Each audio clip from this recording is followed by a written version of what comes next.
From London to Las Vegas to Paris, there are so many places that draw in millions of tourists each year. And with all these tourists comes certain tourist traps that have become synonymous with visiting these world-famous cities. However, some of these iconic images and experiences have actually been created by the travel industry just to get more money out of you, the tourist.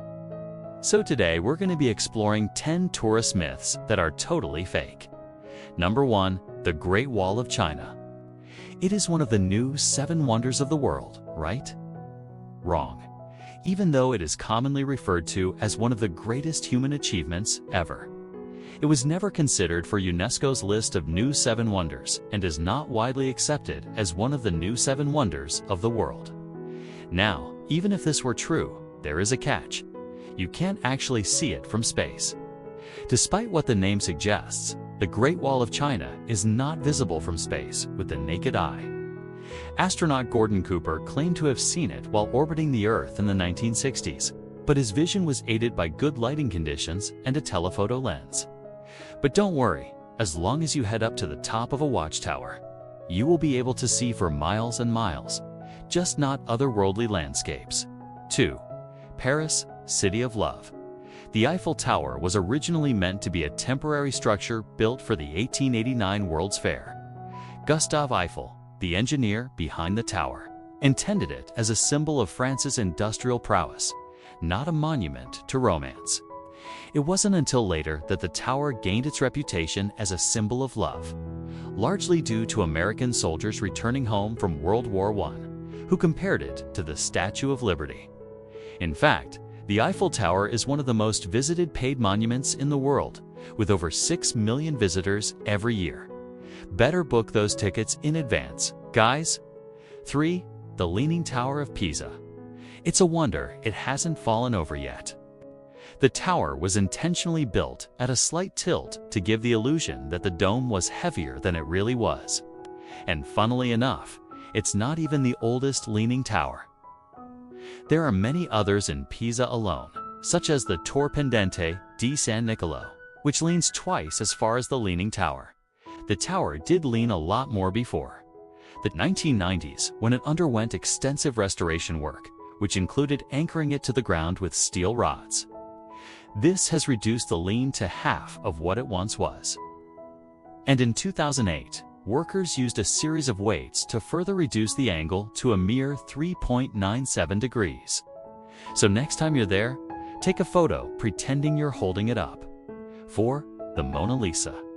Leonardo da Vinci began painting the Mona Lisa between 1503 and 1506, and it remains one of the most popular masterpieces at the Louvre Museum. But it's far from the largest or most expensive painting in the museum. In fact, it's only about 30 inches tall. But people seem to flock to the Louvre just to catch a quick glimpse of it. But here's the kicker, it's not even real. Okay, I'm joking.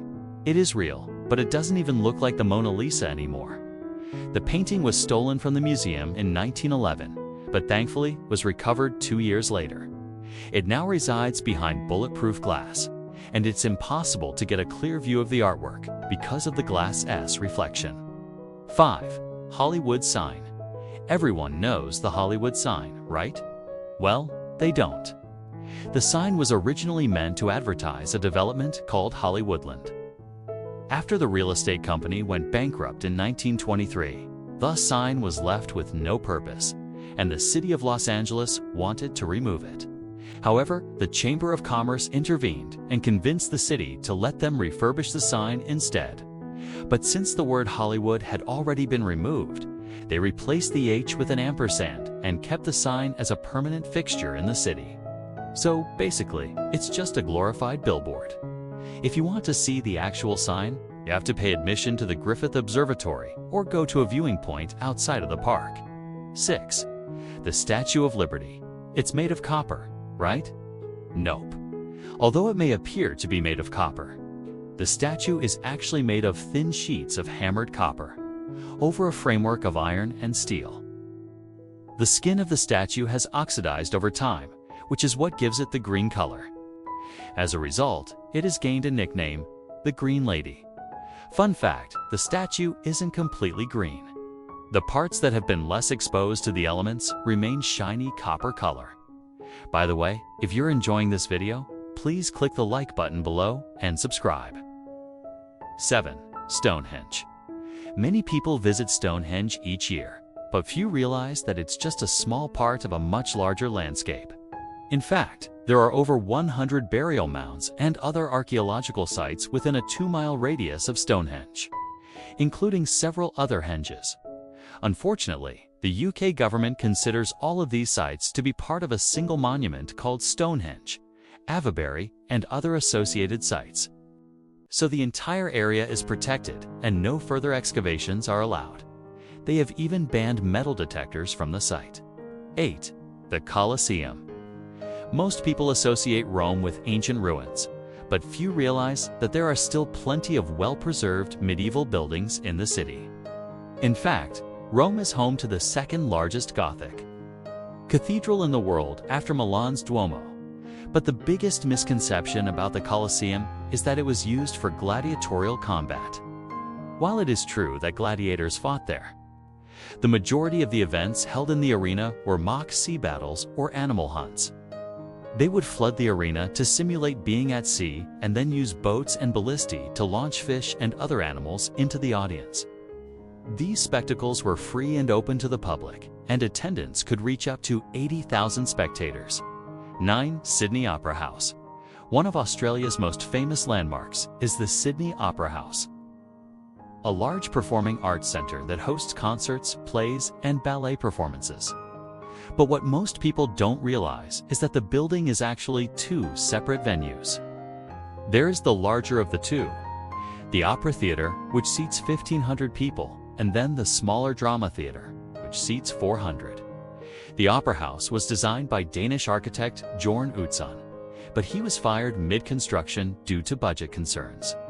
Another architect named Peter Hall finished the project. And although it was officially opened in 1973, it wasn't until 1977 that the construction was finally completed. 10. Venice. Most people think Venice is an island, but it's actually a group of 118 small islands, located in the shallow, calm waters of the Venetian Lagoon in northeast Italy. The islands are separated by canals and linked together by bridges. So technically, Venice isn't an island at all. And speaking of water, most people think the entire city is underwater. While it is true that much of the city is surrounded by water, the buildings aren't, unless you count the occasional flooded street during high tide. Venice was originally built on wooden piles driven into the lagoon floor, which raised the structures above the waterline. Over time, however, the wood has rotted and the buildings have begun to sink. The sinking is happening very slowly, at an average rate of about 1 to 2 millimeters per year. But it's likely that the entire city will be underwater by the end of the century. Thanks for watching. Which of these myths surprised you the most? Let me know in the comments below. And as always, thanks for watching and see you next time.